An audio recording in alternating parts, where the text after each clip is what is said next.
Meus irmãos, a paz e a graça do Senhor a todos. Amém. Bendito seja o Senhor Deus. Uma alegria estar com os irmãos nessa noite de culto pascual, Domingo da ressurreição. Peço a compreensão dos irmãos.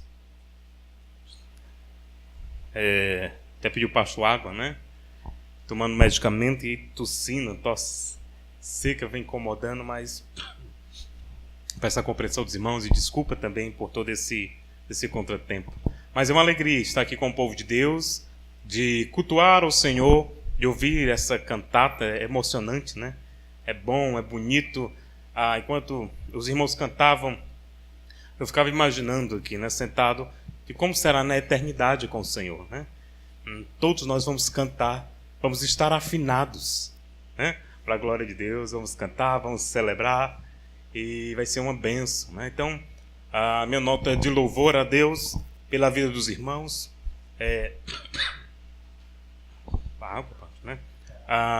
Pelo louvor, meu irmão, grande será seu galardão, viu?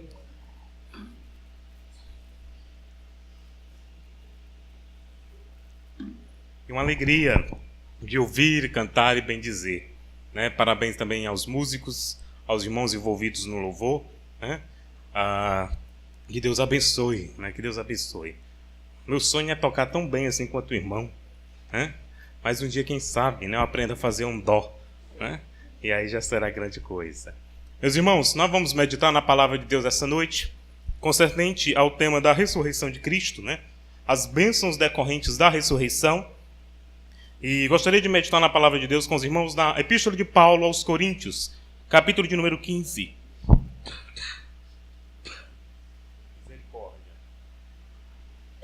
Misericórdia, irmãos.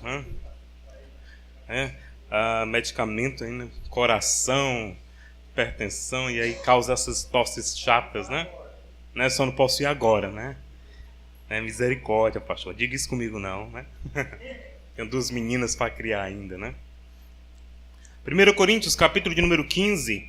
Nós vamos fazer a leitura do verso 1 ao verso 19 do texto da palavra de Deus e vamos nessa noite meditar acerca dessa temática, as bênçãos decorrentes da ressurreição de Cristo.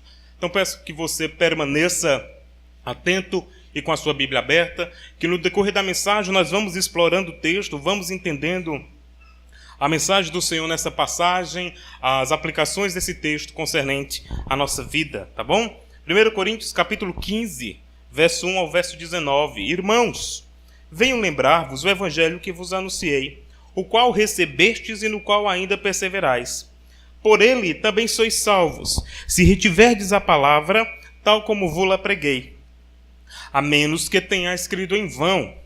Antes de tudo, vos entreguei o que também recebi, que Cristo morreu pelos nossos pecados, segundo as Escrituras, e que foi sepultado e ressuscitou ao 3º dia, segundo as Escrituras. E apareceu a Cefas, e depois aos 12. Depois foi visto por mais de 500 irmãos de uma só vez, dos quais a maioria sobrevive até agora, porém alguns já dormem. Depois foi visto por Tiago, mais tarde por todos os apóstolos e, afinal, depois de todos, foi visto também por mim, como por um nascido fora de tempo. Verso 9. Porque eu sou o menor dos apóstolos, que mesmo não sendo digno de ser chamado apóstolo, pois persegui a igreja de Deus. Mas, pela graça de Deus sou o que sou, e a sua graça, que me foi concedida, não se tornou vã. Antes, trabalhei muito mais do que todos eles, todavia não eu, mas a graça de Deus comigo. Portanto, seja eu ou seja eles, assim pregamos e assim crestes. Ora, se a corrente pregasse que Cristo ressuscitou dentre os mortos, como, pois, afirma algum entre vós que não há ressurreição dos mortos? E se não há ressurreição de mortos, então Cristo não ressuscitou. E se Cristo não ressuscitou, é vã a nossa pregação, é vã a nossa fé, a vossa fé. E se somos tidos por falsas testemunhas de Deus, porque temos asseverado contra Deus que ele ressuscitou a Cristo, ao qual ele não ressuscitou, se é certo que os mortos não ressuscitam. Porque, se os mortos não ressuscitam, também Cristo não ressuscitou. E se Cristo não ressuscitou, é vã a vossa fé, e ainda permanecei nos vossos pecados. E ainda mais, Os que dormiram em Cristo pereceram. Verso 19. Se a nossa esperança em Cristo se limita apenas a esta vida, somos os mais infelizes de todos os homens. Amém. Vamos ficar somente até aqui, verso 1 ao verso de número 19. Bom, as bênçãos decorrentes da ressurreição de nosso Senhor Jesus Cristo. Se você está ao lado de uma pessoa que não tem um exemplar da Bíblia Sagrada, por gentileza, se aproxime da pessoa, mostre, e nós vamos caminhando, entendendo a palavra de Deus concernente a este assunto, o assunto pascual, o assunto concernente à ressurreição do Senhor. Hoje, na tradição cristã, nós comemoramos o domingo da ressurreição, daquele que estava morto e ressuscitou dentre os mortos. Por isso, nós vamos expor esse texto de 1 Coríntios, capítulo número 15, verso 1 ao verso 19. Irmãos, a doutrina da ressurreição é um ponto central na doutrina cristã, na fé cristã, na matéria cristã. O que faz o cristianismo uma religião diferente das demais religiões do mundo. Uma vez que nós cremos no Senhor que foi ressuscitado pelo poder de Deus Pai. Desde os primórdios do cristianismo, a doutrina é defendida e crida, ou seja, os cristãos creem piamente que Jesus ressuscitou ao terceiro dia. Nós não contestamos esse fato, temos plena convicção deste acontecimento, que entendemos, tem fundamentação histórica e é provado pelas próprias Escrituras, desde o Antigo e principalmente nos tempos do Novo Testamento. Todavia, não é pelo fato de que a igreja sempre creu neste domingo da ressurreição, de que celebramos e cantamos como nós cantamos aqui, de que propagamos o Cristo ressuscitado, isso não quer dizer que a igreja não tenha enfrentado posicionamentos contrários. E aí alguns vão achar até irônico e engraçado algumas dessas colocações que eu vou propor aqui. Mas, tanto na história da igreja, existiram aqueles que criam que de fato Cristo ressuscitou, mas também surgiram movimentos contrários, dizendo que não, Jesus não ressuscitou. Nos próprios dias dos apóstolos, circulava uma conversa que era mais ou menos assim, de que Jesus tinha sido colocado lá, naquele lugar, tinha removido a pedra, ele estava lá naquele túmulo, e que os discípulos, liderados por Pedro, olha a história, foram incentivados a roubar o corpo de Jesus. Inclusive o próprio evangelista Mateus vai dizer, e essa notícia circulava, e que Pedro, juntamente com os outros, foram lá de madrugada e roubaram o corpo do Senhor, esconderam o corpo do Senhor, e até hoje não foi encontrado. E daí a ideia de que Jesus não ressuscitou de fato, antes os discípulos esconderam. É necessário ter muita fé para acreditar nisso. Pedro, João, Tiago, que foram até lá no sepulcro, chegaram lá, tinha os guardas que estavam lá de vigia, e mesmo assim esses guardas estavam tão lesos e não perceberam que eles roubaram o corpo. Essa era uma história que circulava na época para dizer que Cristo não tinha ressuscitado. Já outros chegaram a afirmar na história da igreja que os discípulos não foram roubar o corpo do Senhor. E por incrível que pareça, Jesus sofreu muito. Foi maltratado, colocaram uma lança do seu lado, ele sofreu. Mas lá, ao ser colocado no túmulo, de repente Jesus estava lá cheio de dor, mas acordou. Acordou com muita coragem e Jesus afastou a pedra, deu lá uns golpes nos guardas, imobilizou eles, derrubou eles e fugiu. E até hoje ninguém sabe mais o paradeiro do Senhor. Essa história também é absurda. Mas eram histórias que eram contadas para negar a ressurreição de Cristo. E disseram, que conversa! Jesus Cristo nunca ressuscitou. Jesus Cristo nunca ressurgiu dos mortos. Os discípulos esconderam o corpo. E digo mais, Jesus acordou e agora você imagina, Jesus cheio de dor, depois de sofrer todas aquelas pancadas, de toda aquela dor na cruz do Calvário, eles entendem que Jesus meio que acordou de uma hora para outra, mobilizou ali os guardas e fugiu. E aí os discípulos, como não mais encontraram o corpo, foram encontrar depois de alguns dias ele já ressuscitado, ele bem, ou melhor, já que ele nem tinha morrido, era a ideia, mas é necessário fé, é como o livro do Geisler, não tem fé suficiente para ser ateu, se aplica a histórias como essa. Então, não é de hoje que muitas pessoas vêm dizendo que Jesus de fato nunca ressuscitou. Isso é história que inventaram, a história que alguns crentes inventaram para ficarem famosos. E há quem diga que esta era uma conversa que Pedro, liderado por Pedro e Tiago, inventaram também para que eles continuassem ganhando e vivendo da popularidade da pregação, mas na verdade Cristo não ressuscitou. Essas histórias que eu estou contando para você, elas foram suscitadas e elas foram faladas no decorrer da história da igreja. Muitos se posicionaram e muitos homens na história disseram que de fato essas histórias são verídicas. Mas eu quero dizer algo para você. Este problema de questionar a ressurreição não é um problema somente dos nossos dias, amparado pela ciência e por todos aqueles que não creem na suficiência das Escrituras. O próprio apóstolo Paulo, em seus dias, ele enfrentou problemas similares. E nós estamos diante de um texto onde Paulo agora levanta a argumentação para defender que de fato Cristo ressuscitou. Ele realmente morreu e ele ressuscitou dentre os mortos. Se analisarmos como um todo a epístola de 1 Coríntios, ela vai tratar de muitos problemas relacionados ao dia a dia da igreja. Ele começa tratando de problemas concernentes à liderança, depois vai tratando de problemas de pecado na vida da igreja, depois ele adentra a questão da carne sacrificada aos ídolos. Capítulo 11 em diante, ele vai tratando das questões dos dons aplicados ao contexto de culto, o uso da profecia no culto, e quando chega a 1 Coríntios, ele não vai tratar de um problema meramente da ordem da igreja local, mas um problema teológico que estava afetando aquela igreja local. E aqueles irmãos precisavam entender que aquela conversa, que já rolava naqueles dias, que Jesus não tinha ressuscitado, era conversa, já estava prejudicando a vida da igreja de Corinto.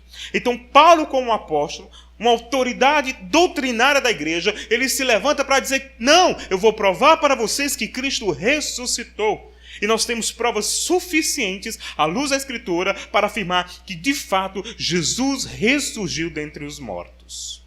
E estamos diante do capítulo 15 de 1 Coríntios, onde Paulo vai argumentar. Só a nível de esclarecimento, como está dividida aqui a nossa exposição esta noite? Basicamente em 3 pontos, tá bom?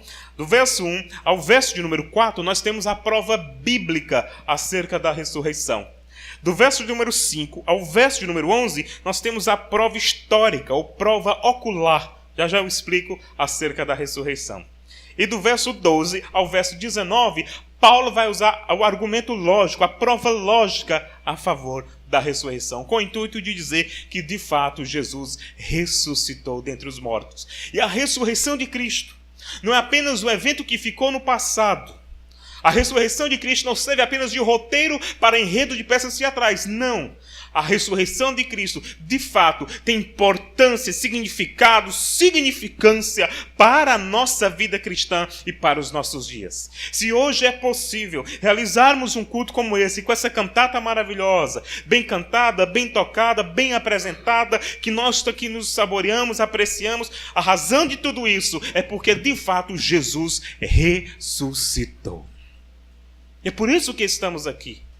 E o texto vai nos levar a entendermos essa doutrina. Vamos para o texto? Paulo começa dizendo assim: irmãos, venho lembrar-vos o evangelho que vos anunciei, o qual recebestes e no qual ainda perseverais, porque por ele também sois salvos, se retiverdes a palavra tal como vos-la preguei, a menos que tenhais crido em vão. O primeiro argumento de Paulo, ele aqui está se referindo àqueles crentes, aquelas pessoas que faziam parte da igreja de Corinto. Por isso ele começa, irmãos, ou seja, irmãos de fé, aqueles que estão familiarizados com a sã doutrina. Ele diz, olha, eu quero trazer à memória de vocês um fato. Eu quero lembrar vocês o evangelho que eu anunciei para vocês. Paulo conhecia bem aquela igreja. Ele estava envolvido no processo de plantação daquela igreja. Ele estava familiarizado. E esses irmãos, eles conheciam Paulo e eles reconheciam o apostolado de Paulo. É bem verdade que em alguns momentos entraram em crise, né? 2 Coríntios, por exemplo, é uma defesa desse ministério apostólico. Mas, em linhas gerais, esse povo sabia que, de fato, Paulo era um apóstolo, um representante que Deus tinha levantado para defender e para ensinar a sã doutrina ao seu povo. E ali estava ele dizendo a esses irmãos, eu quero lembrar vocês um fato. Eu quero lembrar vocês que eu preguei para vocês. Eu anunciei para vocês a mensagem. E mais do que isso, eu não só preguei, mas vocês também receberam a mensagem. Paulo estava falando da forma como aqueles irmãos tinham recebido, eles tinham abraçado a mensagem do Evangelho. Paulo tinha instruído aquela igreja, Paulo tinha familiaridade com aquela igreja, Paulo conhecia aquela igreja da mesma forma e da mesma medida que esses irmãos conheciam e estavam familiarizados com Paulo. E ele está dizendo para aqueles irmãos, olha, eu falei para vocês o Evangelho, vocês aprenderam o Evangelho, vocês sabem as doutrinas básicas do Evangelho, porque eu ensinei vocês, vocês abraçaram este Evangelho. E sabe o que aconteceu? No verso 2, Paulo diz o resultado, pelo fato daquela igreja ter abraçado o Evangelho. O que ele diz no verso 2? Pelo que também sois salvos. Paulo está dizendo que a pregação apostólica, a mensagem que ele proclamava, tinha gerado frutos. O trabalho de Paulo, o esforço de Paulo de ensinar a verdade tinha gerado frutos. Ele está dizendo, olha, a mensagem que eu anunciei para vocês, tudo aquilo que eu fiz para vocês, trouxe salvação. E se hoje vocês desfrutam de salvação, têm plena convicção desta condição de salvação, é porque eu anunciei o Evangelho. O interessante, irmãos, é que aqui eu quero ressaltar um ponto. Embora não seja o X da questão da mensagem de hoje, mas Paulo faz algo interessante. Ele usa da autoridade apostólica. Ele diz, olha, se vocês retiverdes, se vocês guardarem a palavra como eu preguei para vocês, se vocês retiverdes a palavra, retiverdes o Evangelho, em outras palavras, ele está dizendo, se você guardar no coração exatamente o conteúdo da mensagem que eu preguei, ele diz assim, a menos que vocês tenham crido em vão, vocês sois salvos. Ou seja, Paulo está associando a verdade do Evangelho que ele pregava com a certeza da salvação daqueles crentes. Por que Paulo está dizendo isso? Sabe por quê, irmãos? Porque já naqueles dias, falsos apóstolos, falsos pregadores. Você pensa que falso apóstolo, falso pregador é problema só dos nossos dias? Não, meu amigo. Paulo já nos seus dias enfrentava o problema de falsos apóstolos. Paulo já nos seus dias enfrentava problemas de um evangelho adulterado. Então Paulo está dizendo para aqueles irmãos, sabe o quê? Se vocês abraçarem o falso evangelho, se vocês abraçarem a falsa mensagem que está sendo propagada por aí, vocês não vão ser salvos. Sabe qual é a pergunta que devemos fazer? Qual é a mensagem que estava sendo proclamada ali que Paulo chama de falsa? A mensagem concernente ao fato de que não existia ressurreição. Não existia ressurreição. Então aquelas pessoas diziam assim, olha, tá um burburinho por aí, né? Tem uma conversinha por aí. Olha o que é que diz o verso 33, por gentileza. Não vos enganeis. As más conversações corrompem os bons costumes. Tornai-vos à sobriedade, como é justo, e não pequeis, porque alguns ainda não têm conhecimento de Deus. E isto digo para a vergonha nossa. Paulo está dizendo que na vida da igreja em Corinto rolava uma conversa nos bastidores. Uma fofoquinha do diabo, de má doutrina, que dizia o quê? Não existe ressurreição. Isso é conversa fiada. Não existe ressurreição. Paulo está dizendo, olha, essas más conversas aí, essas conversas distorcidas, está corrompendo a postura da igreja. Então essa era a falsa doutrina que estava sendo propagada no dia de Paulo. E ele diz para esses irmãos, mas se vocês guardarem a sã doutrina, se vocês retiverdes a sã doutrina, sois salvos. Então, queridos irmãos, a primeira questão que precisamos trazer à memória à luz desse texto é anunciar e dizer que Cristo não ressuscitou, que não existe ressurreição, traz problemas terríveis. E é o que Paulo vai dizer lá na frente quais são esses problemas. Mas enfim, Paulo então olha para aqueles irmãos em Corinto e é como ele dissesse, irmãos, eu vou mostrar para vocês que de fato Cristo ressuscitou. E eu vou usar a própria Escritura para provar isso. Olha o que ele diz no verso 3 e 4. Antes de tudo o quê? Antes de explicar o que eu acabei de dizer, os problemas de não acreditar na ressurreição. Antes de explicar os problemas que são causados quando você acredita que Jesus não ressuscitou. São problemas terríveis.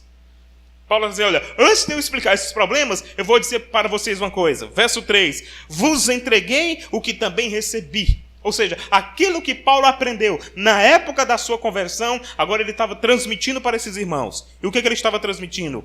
Verso 3. Que Cristo morreu pelos nossos pecados. O que é que diz aí? Segundo o quê? Segundo as Escrituras. Olha o que ele diz no verso 4. e que foi sepultado e ressuscitou ao terceiro dia, o quê? Segundo as Escrituras. Sabe o que Paulo está dizendo? Ele, irmãos, Cristo morreu, foi sepultado e ressuscitado, segundo as Escrituras. Quais Escrituras? As Escrituras que Paulo tinha acesso naqueles tempos, que era o Antigo Testamento. Acredita-se que Paulo tinha em memória, por exemplo, textos como o texto do profeta Isaías, capítulo 53, que diz que ele foi levado para o matadouro, né? Ele não tinha como falar, estava lá sendo moído. As nossas feridas foram lançadas sobre ele, as nossas enfermidades foram lançadas sobre ele. E o castigo que nos traz a paz foi o castigo que ele levou, que ele sofreu na cruz como maldito.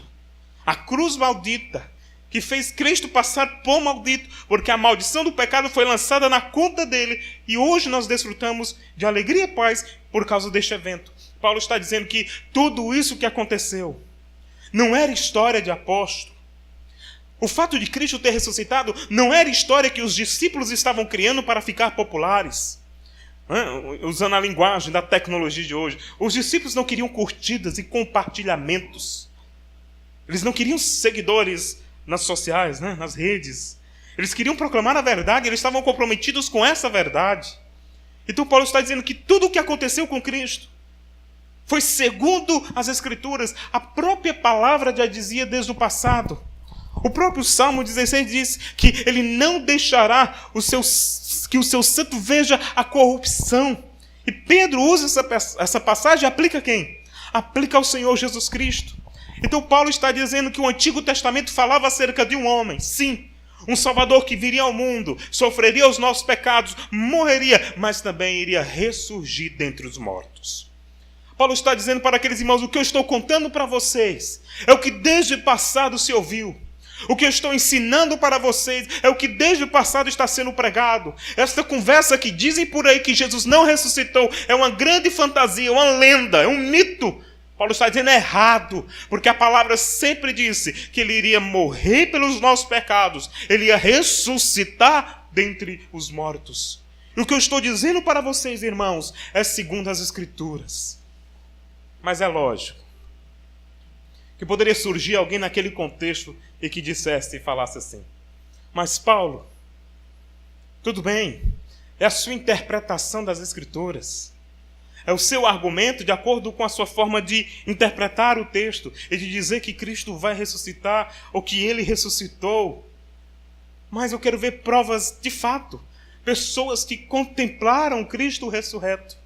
Então, se do verso 1 ao verso número 4, nós temos as provas bíblicas concernentes à ressurreição.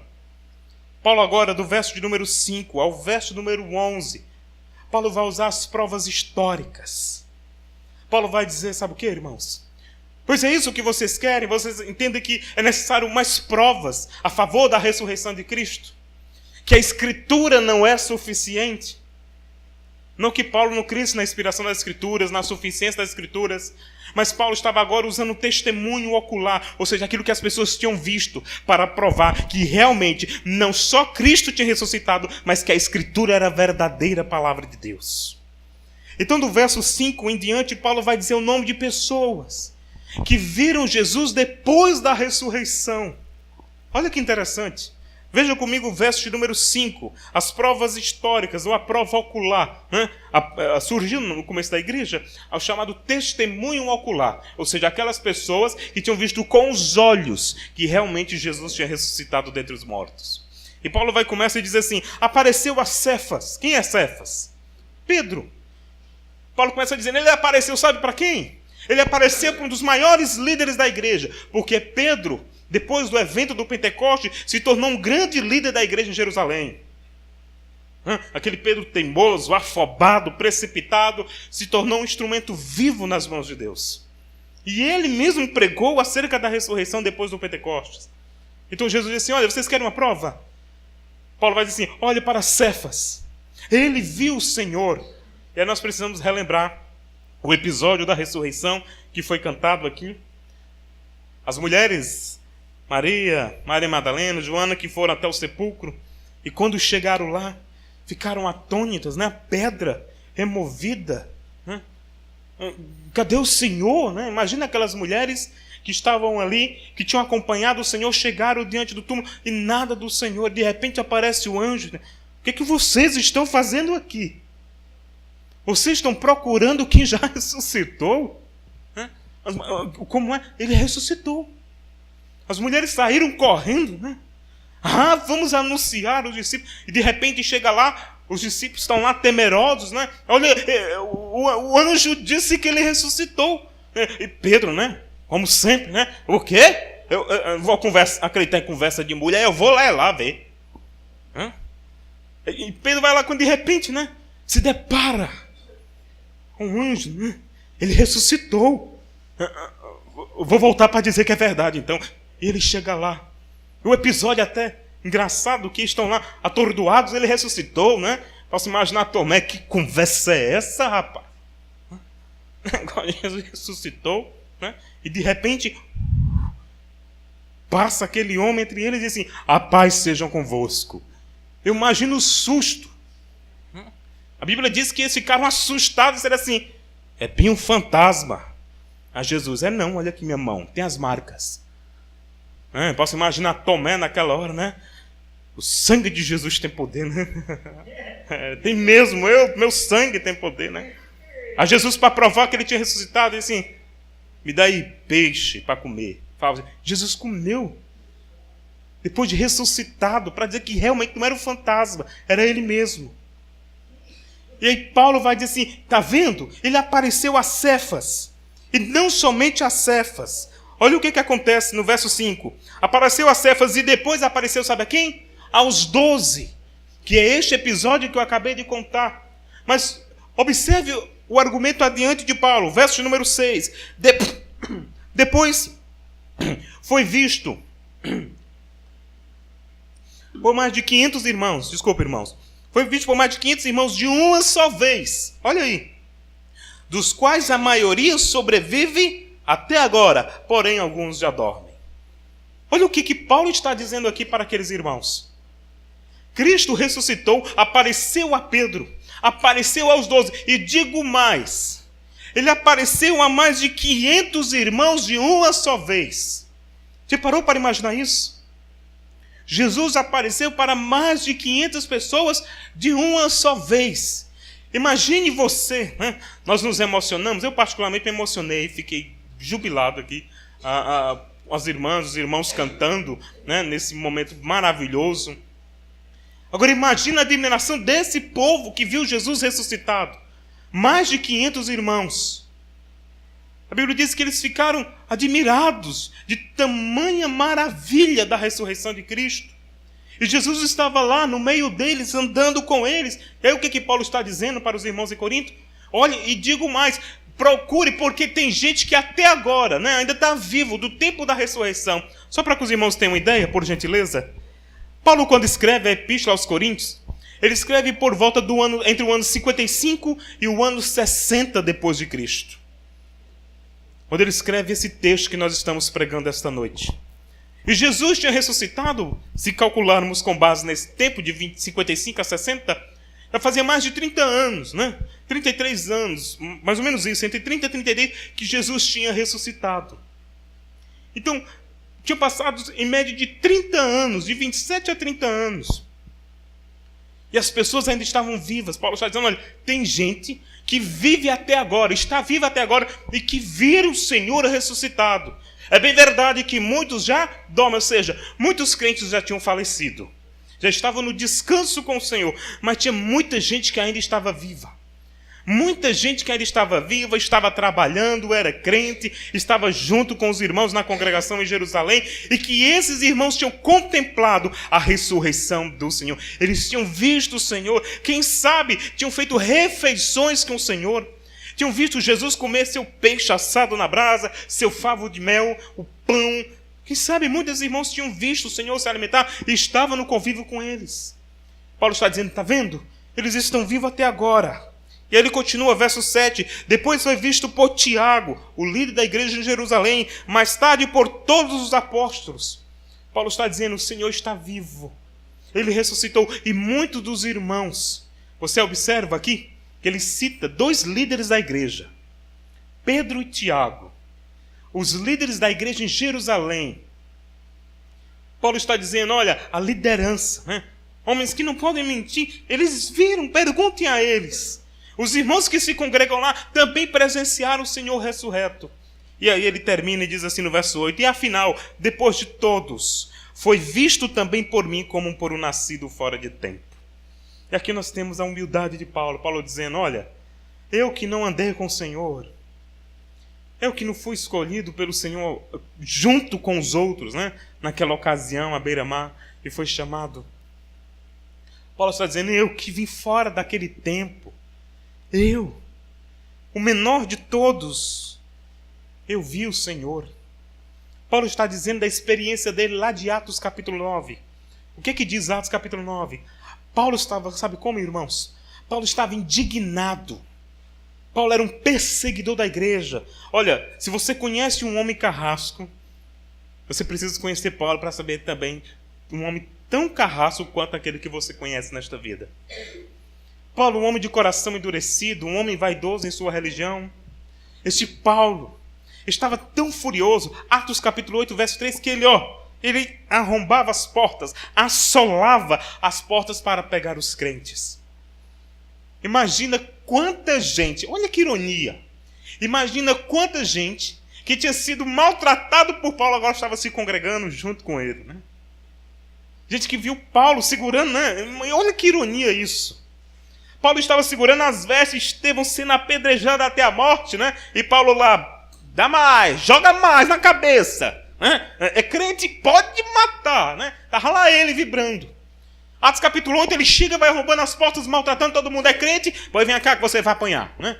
Chicotadas, prendia. De repente esse homem duro, esse homem de coração endurecido, esse homem severo, a Bíblia diz que ele conspirava ameaças, né? A ideia de que ele estava tão irado, né? Aquela pessoa chamada bufando, né? Bufando de ódio, não tem expressão aqui, será, né?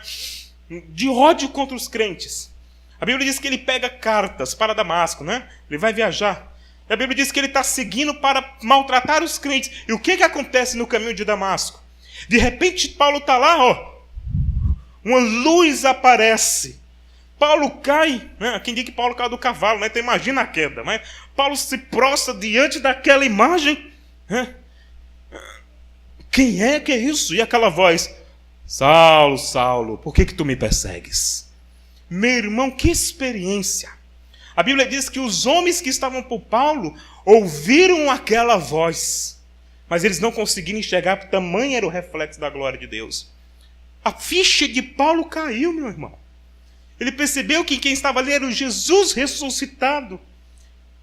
E aí aquele momento dramático de conversão de Paulo, né? E o Senhor diz, olha, você é para mim um vaso escolhido. Você agora de perseguidor passará a ser perseguido. Pense numa vocação, né? Vocação, agora você vai sofrer.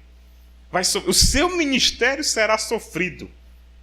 E aí Paulo passa a anunciar, porque ele viu o Senhor ressuscitado. Então Paulo está dizendo aqui em 1 Coríntios para aqueles irmãos, vocês querem conhecer alguém que viu Cristo ressuscitado? Paulo está dizendo, eu sou essa pessoa, eu vi o Senhor no caminho de Damasco.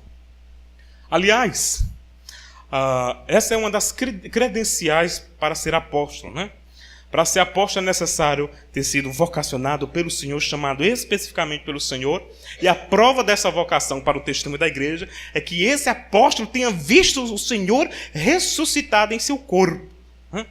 Realmente tenha contemplado o Senhor. Pastor, mas tem tanto apóstolo por aí? Pois é, tem nada a ver. Usa o nome de apóstolo, mas não, de fato não são. Porque as credenciais do verdadeiro apóstolo é essa que está aqui em 1 Coríntios. Então Paulo vê isso, mas Paulo é humilde, ele reconhece que ele é nascido fora do tempo. Olha o que ele diz do verso 9 ao 11. 9 ao 11 nós temos aqui uma espécie de um desabafo de Paulo. Porque eu sou o menor dos apóstolos. Porque ele é baixo, pastor? Não. Porque ele nasceu fora do tempo. Ou seja, ele surgiu no meio apostólico tempos depois dos outros. Que mesmo não sou digno de ser chamado apóstolo, pois persegui a igreja de Deus. Ele está dizendo que, olha, eu persegui a igreja de Deus, então essa posição para mim é até uma grande honra. Olha o que eu fiz no passado. Mas aí ele reconhece do que ele fez também. Verso 10. Mas pela graça de Deus sou o que sou, e a sua graça que me foi concedida não se tornou vã. Antes trabalhei muito, mais do que todos eles. Todavia não eu, mas a graça de Deus comigo. Você pode dizer, mas pastor, você não disse que era humildade de Paulo? Paulo parece tão arrogante aqui. Paulo diz que trabalhou mais do que os outros. Paulo está apenas testificando para aquela igreja, a igreja em Corinto, que ele também era apóstolo como os outros. A prova é que ele tinha visto o Senhor e que ele estava trabalhando para o Senhor. Ele já tinha feito muitas coisas e ele continuaria a fazer. Hoje nós desfrutamos do pensamento de Paulo até hoje. Estou pregando a produção de Paulo aqui hoje.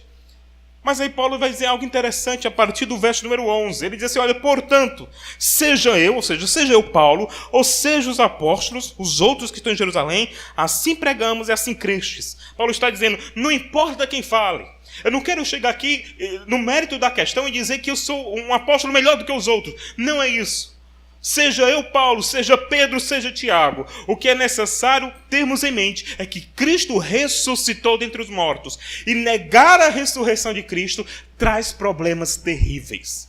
E aí, a partir do verso 12 e 19, nós temos o raciocínio lógico de Paulo. Paulo vai meio que usar aqui os pressupostos da filosofia, né, para defender a ressurreição de Cristo e mostrar os problemas, ok? Quando não se crê na ressurreição do Senhor.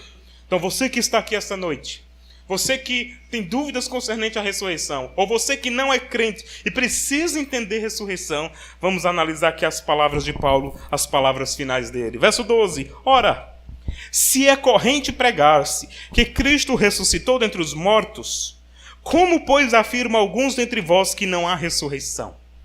Paulo está dizendo, olha, é comum pregarmos Cristo ressuscitado. Eu tenho feito isso desde o tempo da minha conversão. A igreja em Corinto foi formada com esta pregação de que Cristo tinha ressuscitado, mas agora tinha uma conversinha rolando lá em Corinto, dizendo que não existia a ressurreição dos mortos. Lembra lá do verso 33 que nós lemos? As más conversas corrompem os bons costumes. Paulo está dizendo essas conversinhas que estão rolando por aí, de dizer que Cristo não ressuscitou, ou melhor, que não existe ressurreição. Isso traz complicações. Então, é comum e é correto dizer que de fato ressuscitou dentre os mortos. Mas dizer contra isso gera problemas. Então olha o que Paulo vai fazer aqui. Paulo vai usar aqui, vai elencar alguns pressupostos, alguns princípios e vai chegar a algumas conclusões lógicas. Verso de número 13. Se não há ressurreição de mortos, qual é a conclusão? Verso 13. Então Cristo não ressuscitou. Paulo chega para aqueles irmãos e diz assim, vocês estão achando bonita essa falsa pregação que tem por aí? De que Jesus, ou melhor, de que não existe ressurreição? Paulo diz, se então não existe ressurreição, isso quer dizer que Cristo não ressuscitou. Aí ele vai mais além, verso 14. E se Cristo não ressuscitou, é vã a nossa pregação. Ou seja, o que adianta então estar pregando? Se Cristo não ressuscitou, o que adianta estar expondo o evangelho para vocês? Se Cristo não ressuscitou, para que adianta fazer uma cantata como essa? Se Cristo não ressuscitou, para que uma igreja dessa existe? Se Cristo não ressuscitou, para que um louvor? Se Cristo não ressuscitou, para que um pregador está aqui durante 45 minutos pregando? Se Cristo não ressuscitou, por que você teve o trabalho de vir para a igreja? Se Cristo não ressuscitou, era os questionamentos de Paulo. Paulo vai dizer o quê? É em vão a pregação, não precisa. Só que ele vai mais além. No verso de número 14, ele diz assim, é vã também a vossa fé. Paulo está dizendo, o que serve a nossa vida se Cristo não ressuscitou? Se Cristo não ressuscitou, para que nós precisamos crer em Deus? Por que estamos aqui? Qual é o sentido de tudo isso? Só que aí Paulo leva da escala do menor para o maior e leva as últimas consequências desse pensamento. E olha o que ele diz no verso seguinte, verso número 15. Somos tidos por falsos testemunhas de Deus. Sabe o que ele está dizendo? Se eu digo que Cristo não ressuscitou, eu estou mentindo em nome de Deus. Ou seja, eu estou afirmando que Deus é o quê? Mentiroso. Não é isso? É o raciocínio dele, verso 15. Porque temos asseverado, a nossa Bíblia, a tradução tem contra Deus, mas a melhor tradução seria diante de Deus, que ele ressuscitou a Cristo, o qual ele não ressuscitou, se é certo que os mortos não ressuscitam.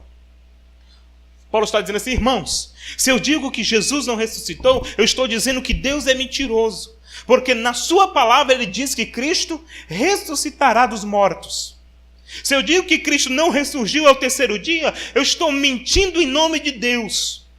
Então Paulo está olhando para aquela congregação e dizendo: se você não acreditar na ressurreição, você está chamando Deus de mentiroso, porque na sua palavra ele sempre diz que haveria ressurreição de Cristo. E aí Paulo vai mais além.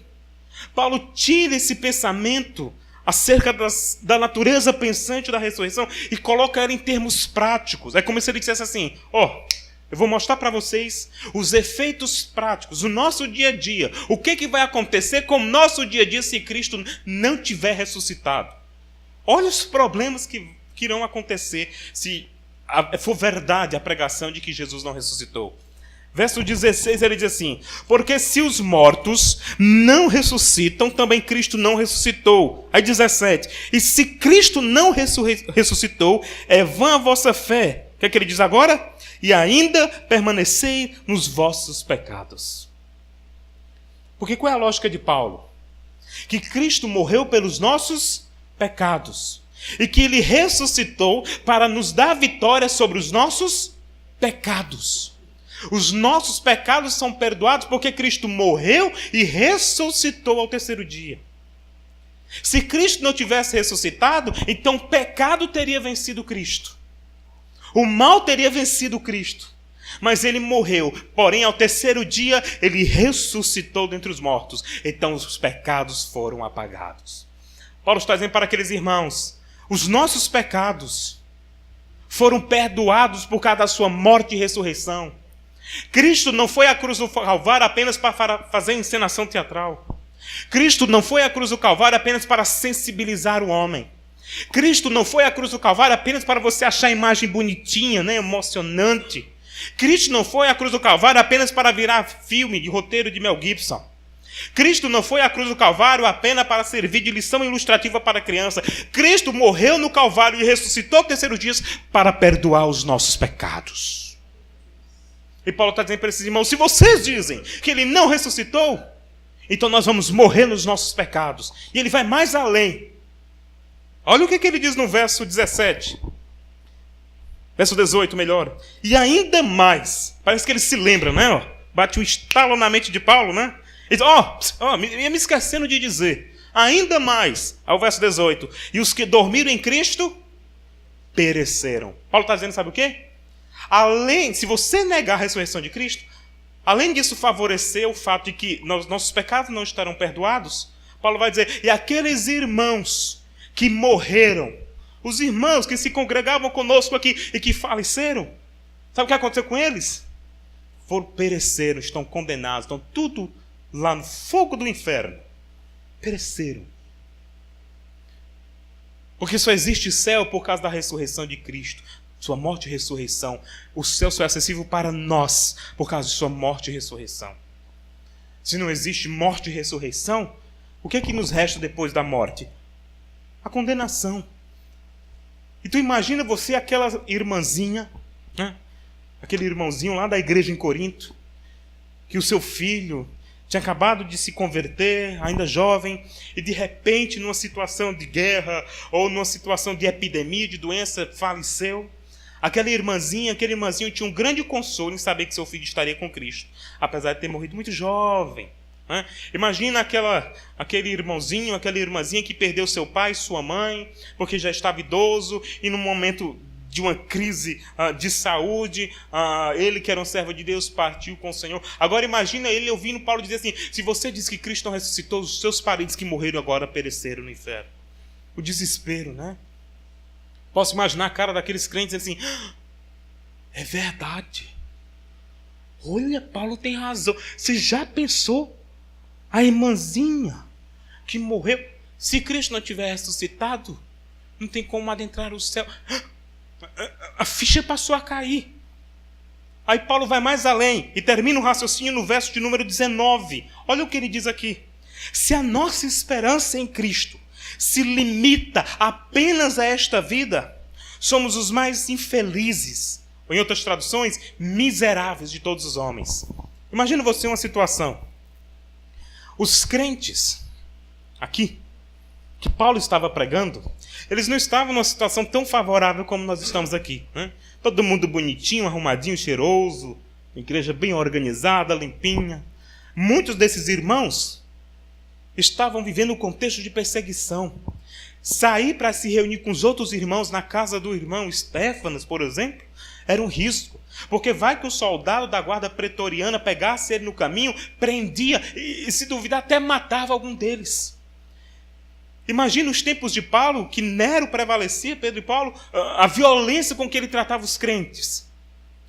Imagina aquele irmão que era perseguido, vivia momentos de dor.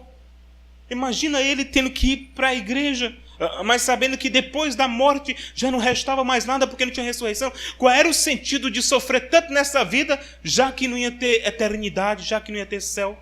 Para que passar tantas privações, tantas dores, né, na vida cristã, se não vai ter eternidade? Então Paulo diz assim, olha, se a sua fé, se a sua vida se limita apenas às coisas desta vida, a esta carne, e não à ressurreição do Senhor, à eternidade, então somos miseráveis. Somos os mais miseráveis de todos os homens. Esse sofrimento todo de perseguição, de sofrimento, das epidemias, então não vale nada, não tem sentido algum na eternidade, já que existe toda essa infelicidade nesta vida. Paulo está dizendo para aqueles irmãos, pense, irmãos, quando negamos a ressurreição de Cristo, nós estamos trazendo problemas para nós, não somente nesta vida, mas também no porvir, porque depois da morte segue o juízo. Paulo estava fazendo esses irmãos pensar, para que eles entendessem que realmente Cristo ressuscitou. Isso era provado pelas Escrituras. Cristo ressuscitou e era provado pelos próprios irmãos que ainda estavam vivos e que tinham visto com seus próprios olhos que Jesus tinha ressuscitado. E as provas lógicas da doutrina. Bom, quais algumas aplicações e considerações que podemos fazer com base nessa exposição de 1 Coríntios 15, de 1 a 19? São quatro aplicações que eu quero extrair à luz da palavra de Deus com base nesse texto. A primeira delas é o seguinte: eu quero fundamentar essas conclusões como respostas da pergunta que eu vou fazer aqui. Quais as bênçãos decorrentes da ressurreição de Cristo?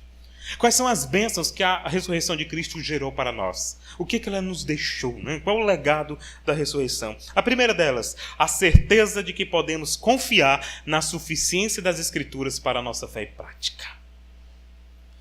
Um dos grandes benefícios, uma das grandes bênçãos decorrentes, como resultado da ressurreição, é a certeza de que aquilo que nós pregamos aqui esta noite, aquilo que nós lemos, aquilo que nós memorizamos, aquilo que nós estamos absorvidos e familiarizados, é de fato a palavra de Deus. Nós pregamos aqui não é algo da nossa capacidade. O que lhe trouxe aqui esta noite não é simplesmente a habilidade do pregador. O que lhe trouxe aqui essa noite não foi apenas o desejo de ver a cantata pascual da igreja de Cascavel. O que lhe trouxe aqui essa noite, acima de tudo, foi o próprio Espírito de Deus para que você entendesse a coisa. A palavra de Deus é verdadeira e ela está sendo falada ao seu coração. Nós podemos confiar nas Escrituras. Se a palavra de Deus diz que naquele grande dia nós seremos ressuscitados assim como o Senhor, nós devemos crer. Porque o nosso fim, que não é a morte é uma passagem, é uma entrada para uma outra dimensão, onde nós vamos ter os nossos corpos ressuscitados na volta do Senhor para reinarmos com Ele. E quem nos garantisse a própria palavra de Deus. Minha querida irmã, meu querido irmão, nós temos na palavra de Deus o maior consolo para as nossas vidas. É na palavra de Deus que nós encontramos refrigério para as nossas frustrações. É na palavra de Deus que nós encontramos razão da nossa existência para estarmos aqui louvando ao Senhor. É com base na palavra de Deus que nós somos sustentados na verdade do Evangelho de Cristo. A palavra de Deus é o alimento de Deus para a nossa alma. E a ressurreição é prova de que a palavra é fiel e ela não falha. Porque se Cristo ressuscitou, é porque a palavra já dizia isso há bastante tempo. Segunda aplicação que podemos tirar desse texto é que a bênção da ressurreição trouxe para nós a garantia de perdão dos nossos pecados. Trouxe a garantia. Imagina você uma situação, você está em casa preocupado com a fatura, Está lá para se vencer, você precisa pagar, você não tem um dinheiro suficiente. Você, já chegou outra fatura, né? Bateu lá na porta, os correios, né? Deixou lá. Você, não vou, como é que eu vou pagar isso? Aí, de repente, você chega lá na casa lotérica, no banco, para pagar a conta, né? Você apresenta lá a caixa e diz, olha, eu quero pagar essa conta. Ela olha assim, não, essa conta já foi paga. Como assim? Não, já foi paga. Você não precisa mais pagar. Eu lhe pergunto, você não vai sair feliz de lá? Pastor, como eu queria que isso acontecesse comigo todo mês, eu também, né? Alegria, né? Tá quitada, não precisa pagar mais nada. Isso foi justamente o que Cristo fez. Na sua morte no Calvário, na sua ressurreição dentre os mortos, Ele garantiu o perdão dos nossos pecados. E hoje nós podemos dizer aqui, o sangue de Jesus nos purifica de todo pecado.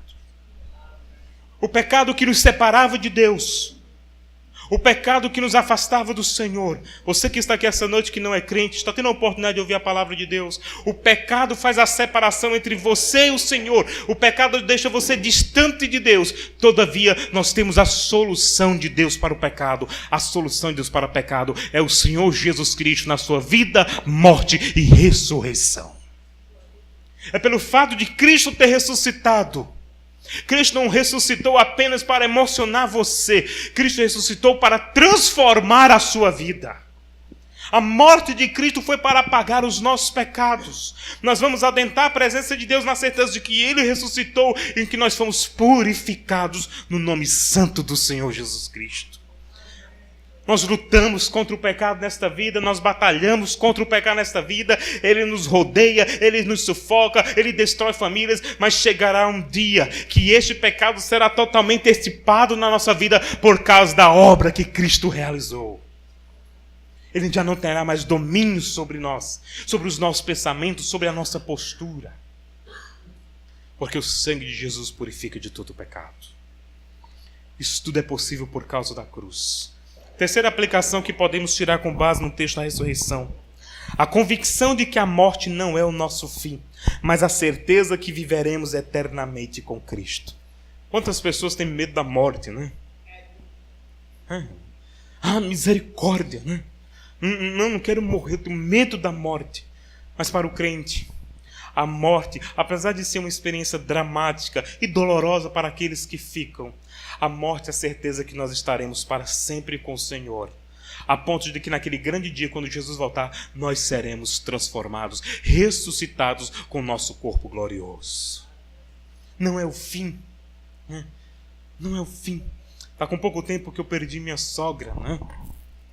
E foi um momento muito doloroso, porque a minha esposa ficou como acompanhante no hospital, ela morreu de problemas cardíacos, ela tinha 65 anos, mas muito disposta, e foi algo muito doloroso, teve algumas preocupações, foi parar no hospital.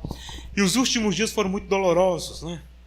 Minha esposa grávida ainda, e chorando, preocupada com a mãe dela, e nós estávamos prestes a ir embora para Itapajé, onde eu iria pastorear, e ela sofrendo com tudo aquilo. Mas na semana que a mãe dela estava para partir para o Senhor, a mãe dela chegou ao pai e disse, olha, não se preocupe, né? Não fique triste não, eu estou bem, eu vou ficar bem. A única coisa que eu quero pedir é que no dia que eu morrer, eu quero que vocês cantem uma música, enquanto eu estou sendo lá sepultada, né? Aquela música, é bonita a cidade que Jesus preparou, ela é bonita, é lá que eu vou morar, o pecador não acredita, né? E aí eu me lembro bem de que no dia do sepultamento, iam descendo o caixão, todo mundo cantando, chorando, né? Minha esposa lá muito abalada, chorando, muito triste. E aí depois que terminou tudo aquilo, que ela chorou, que ela desbravejou os sentimentos ali, vendo a mãe dela descendo a sepultura, ela chorou e depois disse assim, que alívio eu sinto por saber que ela está agora com o Senhor. E saber que naquele grande dia, minha mãe será ressuscitada em corpo glorificado. Sabe por que nós temos essa convicção? Sabe por que nós temos essa certeza? Porque Cristo morreu e ressuscitou ao terceiro dia. A morte não é o fim. A morte, na verdade, é um começo para o crente de uma vida na presença de Deus e do Senhor Jesus Cristo. E quarta consideração que podemos tirar desse texto é a garantia de que, embora soframos nas batalhas deste mundo, No porvir não derramaremos lágrimas, porque até o sofrimento cessará. Porque a morte de Cristo é a garantia da nossa paz. Você, meu irmão e minha irmã que chegou aqui esta noite, de uma vida de tantas tribulações, de tanto sofrimento, de tanta dor, de tanta lágrima, de tanta angústia, eu tenho uma palavra de esperança para você. O fato de Cristo ter ressuscitado é a garantia que nós podemos até chorar durante esta vida. Nós podemos derramar lágrimas, passar momentos tenebrosos, enfrentar o vale da sombra da morte. Mas eu quero dizer algo para nós nesta noite. No dia do Senhor, na eternidade com o Senhor, Ele enxugará dos nossos olhos toda lágrima. Todo sofrimento cessará, toda enfermidade cessará, a enfermidade que lhe atormenta cessará, a dor que lhe maltrata cessará. Sabe por quê? Porque se Cristo ressuscitou, nós temos a garantia de que na eternidade nós estaremos em paz com Deus e com o Senhor Jesus Cristo. A ressurreição de Cristo, é por isso que estamos aqui essa noite. É por isso que prestamos o culto ao Senhor aqui nesta noite, porque a morte de Cristo nos garantiu que, embora enfrentemos as lutas deste mundo, na eternidade encontraremos descanso no Senhor e ressuscitaremos em corpo glorioso para morar com o Senhor pelos séculos dos séculos. Amém. No lugar onde não haverá choro, não haverá sofrimento, não haverá angústia, não haverá vale da sombra da morte, mas haverá a presença santa de Deus diante dos nossos olhos. A certeza de que nós estaremos com Ele. A ressurreição de Cristo é real. E tudo passa a fazer sentido na nossa vida se nós acreditarmos que Cristo ressuscitou dentre os mortos. Eu quero trazer esta mensagem esta noite, finalizar melhor esta mensagem esta noite, lembrando o que diz o Salmo 24. O Salmo 24 que diz assim: levantai, ó portas, entrais eternos. Levantai para que adentre o Rei da Glória. Quem é o Rei da Glória? O Senhor dos Exércitos, esse é o Rei da Glória. Eu posso imaginar o Salmo 24 sendo cantado quando o Senhor ressuscitou dentre os mortos, adentrando a presença de Deus Pai Todo-Poderoso, e os santos anjos cantaram: quem é o Rei da Glória? Este que ressuscitou o terceiro dia é o Rei da Glória.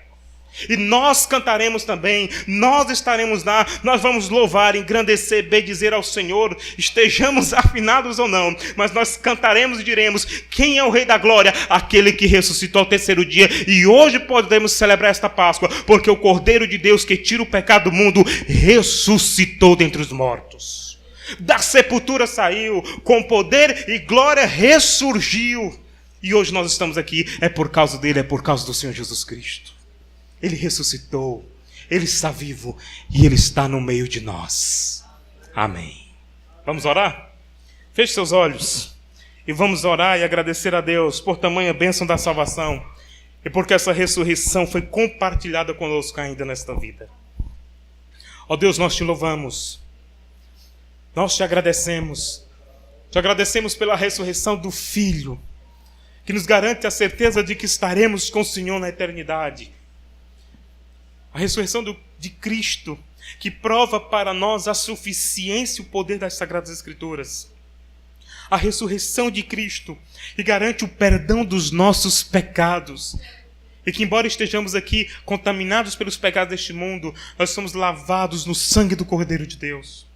A morte de Cristo, que nos garante que, embora enfrentamos a experiência da morte, nós estaremos com Cristo, que é incomparavelmente melhor, e ressuscitaremos naquele grande e glorioso dia do Senhor.